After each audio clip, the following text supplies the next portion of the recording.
क्या आप सभी लोग जानना चाहेंगे कि आप अपने स्वभाव में परिवर्तन करके अपनी हेल्थ को कैसे इम्प्रूव कर सकते हैं? आपके नेचर के कारण आपका कौन सा बॉडी ऑर्गन ज़्यादा डिस्टर्ब हो जाता है, जिसके कारण आपको उससे संबंधित बीमारियां परेशान करती हैं, और जब उसको नहीं ध्यान दिया जाता है तो वो धीरे धीरे आपकी क्रॉनिक डिजीज में परिवर्तित हो जाता है। मैं हूं doctor Sindhu Gupta, holistic healing coach, reiki grand master.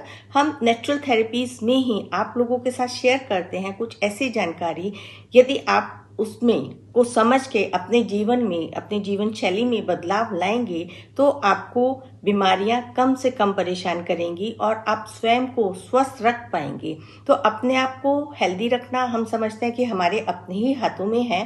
कुछ चीज़ें हम अगर एनवायरनमेंट पे, जेनेटिक्स पे छोड़ दें, हालांकि यदि हम हर चीज़ को रिलैक्स होके समझें और अपना रोज़मर्रा का रूटीन का और स्वभाव में परिवर्तित करें तो काफ़ी हद तक हम क्रॉनिक डिजीज़ से बच सकते हैं। आज हम बात करते हैं जो एक बहुत ही कॉमन समस्या है, गुस्से की, एंगर की, रिजेंटमेंट की। तो गुस्सा, रिजेंटमेंट सबसे ज़्यादा किसके ऊपर असर करता है, किस ऑर्गन को डिस्टर्ब करता है?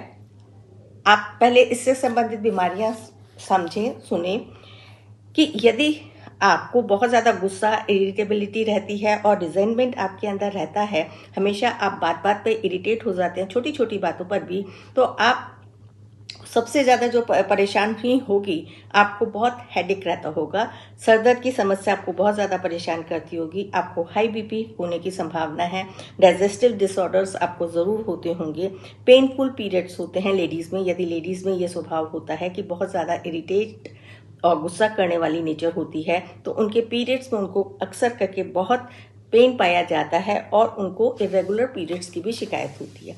ये कुछ ऐसी बीमारियां हैं जो आम और कॉमन समस्या है। तो आप अपने स्वभाव की तरफ ध्यान दें। क्या आपको गुस्सा बहुत आता है? यदि गुस्सा बहुत आता है तो थोड़ा अपने आप को शांत करने की ट्रिक्स, मेडिटेशन करें, थोड़ी सी पॉजिटिव अफर्मेशंस करें और हीलिंग करें।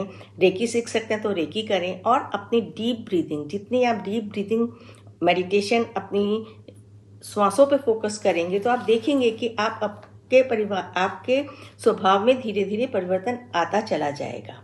तो ये है गुस्सा जो हम करते हैं तो उसका इफेक्ट हमारा सीधा हमारे लिवर पे पड़ता है, और जब ये हमारी नेचर बन जाती है तो जैसे जैसे हम बड़े होते हैं, क्योंकि स्वभाव हमारा बचपन से ही डेवलप होना शुरू होता है, जैसे जैसे हम बड़े होते हैं तो वो चरम सीमा पे पहुंच जाता है। और चरम सीमा पे पहुंचने से होता ये है कि हम बहुत जल्दी कई बार ऐसी बीमारियों के शिकार हो जाते हैं जिससे हम पूरी जिंदगी दवाइयाँ खाते रहते हैं या परेशान रहते हैं। तो बेटर यही है कि हम अपने स्वभाव में परिवर्तन ला के अपने आप को स्वस्थ कर सकें।